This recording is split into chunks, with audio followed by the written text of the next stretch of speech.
सारी airline India में fail होती क्यों है, पहले इसको समझते हैं। जेट फ्यूल का जो प्राइस है वो भैया कंट्रोल करना मुश्किल है। सबसे बड़ा जो कॉस्ट है ना हवाई जहाज उड़ाने के अंदर वो है उसका पेट्रोल, है ना। एयरलाइंस का सबसे बड़ा कॉस्ट उसका फ्यूल है। 40 से 50% एविएशन टर्बाइन फ्यूल बोलते हैं इसको, एटीएफ। एटीएफ के प्राइसेस फिनोमिनल तरीके से ऊपर नीचे होते रहे, लेकिन एक्चुअली ऊपर ही ऊपर होते रहे। एटीएफ का प्राइस दिल्ली में 1000 लीटर का मतलब होता है 1 किलो लीटर। अक्टूबर 2010 में ये 40,000 रुपया किलो लीटर था। अब 2024 में आ जाता हूं मैं, ये लगभग 1 लाख रुपया पर किलो लीटर हो चुका है। 40,000 से 1 लाख, इतना तेज प्राइस बढ़ा है। एवरेज फ्यूल टैंक जो है ना वो 15 किलो लीटर से 35 किलो लीटर ले सकता है। हवाई जहाज के अंदर सबसे ज्यादा खर्चा, ऑयल प्राइसेस इतने सेंसिटिव क्यों? क्योंकि ना मैं तय करता हूं, ना आप तय करते हो, ना हमारे देश के नेता तय करते हैं, ये बाजार तय करता है ऑयल के प्राइसेस, जो क्रूड ऑयल के प्राइसेस होते हैं। ग्लोबल फैक्टर, रशिया यूक्रेन में झगड़ा, तेल का भाव बढ़ गया। इजराइल पैलेस्टाइन में झगड़ा, तेल का भाव बढ़ गया। पैंडेमिक हुआ, तेल के भाव में फर्क आ गया। अब इंडियन ऑयल के लिए कंप्लीटली इंपोर्ट इंडिया पूरी तरह से डिपेंडेंट है, क्योंकि इंडिया अपना तेल नहीं बनाता, नहीं निकालता, मिडिल ईस्ट से ज्यादा तेल आता है, इसको कंट्रोल नहीं किया जा सकता। इसके लिए एयरलाइंस अगर कोई प्रॉफिट कर भी रहा है, अगर अचानक फ्यूल का प्राइस बढ़ गया, खत्म, गेम ओवर हो गया।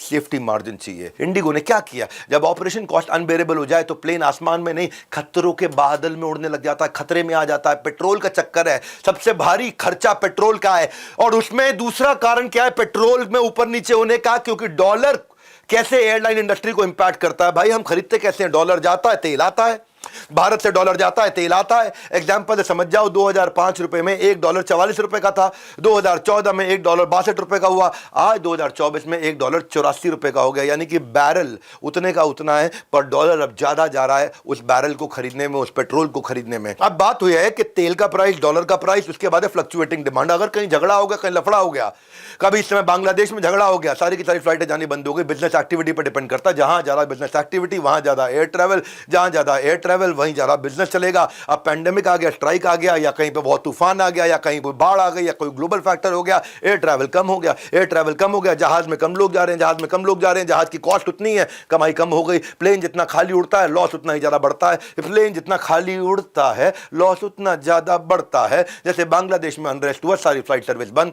अब एयरक्राफ्ट तो डेडिकेट कर रखे थे, पायलट डेडिकेट कर रखे थे, मैन पावर डेडिकेट कर रखी थी, हाई फिक्स कॉस्ट है ही है, आपकी सैलरी जा रही है। एयरपोर्ट पे प्लेन खड़ा हुआ, उसका किराया जा ही रहा है। किराया किसका? एयरपोर्ट पे पार्किंग का किराया, हवाई जहाज की पार्किंग का किराया लगता है। अब जो लीज पे प्लेन लिया हुआ है, अब लीज तो जाएगी, रेंटल तो जाएगा ही जाएगा। इंश्योरेंस ले रखी है, इंश्योरेंस की पर डे कॉस्ट तो अपने आप होती है, भले साल का इंश्योरेंस ले लो, कॉस्ट तो आपको डालनी पड़ेगी अपनी, वो सारी कॉस्ट चल रही है। लीज रेंटल मतलब लीज रेंटल नहीं समझते आप क्या? लीज रेंट, पहले आपको लीज रेंटल समझा देता हूं, चलो कोई बात नहीं। एयरलाइन प्लेन के बदले जब लीजिंग कंपनी को हम लोग एयरलाइन किसी लीजिंग कंपनी से लेते हैं तो उसको महीने का पैसा देते हैं, क्योंकि एयरक्राफ्ट खरीदना 700 करोड़ रुपए का एक एयरक्राफ्ट, 800 करोड़ का, कौन खरीदेगा इतने सारे एयरक्राफ्ट? ज्यादातर लोग किराए पे ले लेते हैं अपने आप, जो जिनको चलाना है उसका रेंट पे करते रहते हैं। अब मुद्दा ये है, इनके अलावा डॉलर भी बता दिया आपको मैंने, विदेशी तकलीफें भी बता दी मैंने आपको।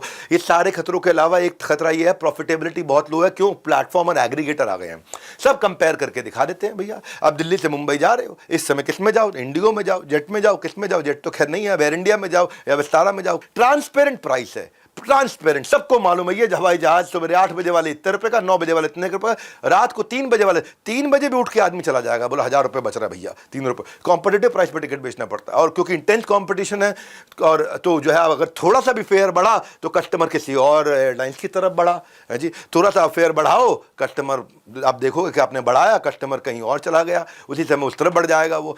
बात यह है कि कस्टमर ज़्यादा सर्विस के लिए नहीं, 1000 रुपया बचाने के लिए वो चेंज कर लेता है, उसकी कोई लॉयल्टी नहीं है। ऐसे में इंडिगो का सक्सेसफुल ऐसा होना है जैसे बहुत बड़े कीचड़ के अंदर एक सुंदर सा खूबसूरत कमल इंडिगो के रूप में